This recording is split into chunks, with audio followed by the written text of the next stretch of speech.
Gentleman's recognized. Thank you, Mr. Speaker. Here we go again. Yesterday, the majority passed a partisan messaging bill to provide illegal immigrants with an additional complaint line at the Department of Homeland Security. It has no chance of becoming law. Today, they're back at it with another partisan messaging bill that will never become law. This time, it's a bill to provide illegal immigrants with electronic health records. This bill before us today requires the Department of Homeland Security to set up an interoperable electronic health record system to track medical history of millions of illegal immigrants. The bill requires the system to be up and running in 90 days. Implementing an electronic health system is complicated, labor-intensive undertaking. They begin with a configuration process to tailor the commercial software to a client's needs.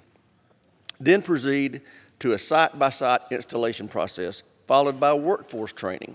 It typically takes a year or more to get new electronic health records up and running at a hospital with just one location. Making these systems interoperable across government agencies only creates more complexity, extending implementation by years. If you need a real-world example of just how unachievable this is, look no farther than the Coast Guard.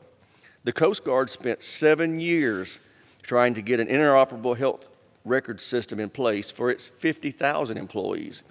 But after all that time, the system didn't work. Coast Guard service members are still forced to rely on paper medical records. The Coast Guard is not alone. The Department of Defense and the Veterans Administration won't have fully interoperable health record systems in place for another 5 to 9 years, respectively. H.R. 3525 also requires DHS to research innovative ways to conduct medical screenings on illegal immigrants. DHS already conducts thousands of medical screenings on migrants and on a daily basis. Finding new ways to deliver health screenings more effectively could save time and money, but researching innovations in health care delivery is not the mission of DHS. The research mandated by this bill is the responsibility of the Department of Health and Human Services. DHS research is properly focused on preventing drugs, criminals, and terrorists from entering our borders. We should not force DHS to lose its focus on these critical Homeland Security priorities. Finally, the bill before us today fails to provide DHS with any funding to achieve this illegal immigrant medical screening research and interoperable health records mandates. We have no idea how much this bill will cost because the majority failed to file a cost estimate from CBO. However, we do know from the experience at the VA, DOD, and Coast Guard that interoperable electronic health systems are extremely expensive undertakings. The VA and DOD are on track to spend over $25 billion on their systems. The Coast Guard's failed system to track just 50,000 people cost $67 million.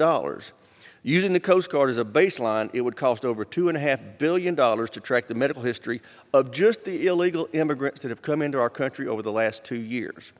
In other words, without any funding provided for the mandates in this bill, billions in critical DHS funding used to counter terrorist plots, equip first responders, and respond to natural disasters would be diverted to pay for a benefit for millions of illegal migrants. Mr. Speaker, what's truly disappointing about this bill that we've considered over the last 2 days is that they do nothing to prevent another humanitarian crisis at our border. We should be working together on legislation that reforms our broken immigration system, protects vulnerable families and children from human smugglers, reduces the asylum backlog, and expands migrant processing and long-term housing. When this partisan messaging bill fails to move in the Senate, I hope Democrats will finally choose policy over politics and agree to work with Republicans on solutions to our border security problems. I reserve the balance of my time. Gentleman from Alabama reserves the balance of his time. Gentleman from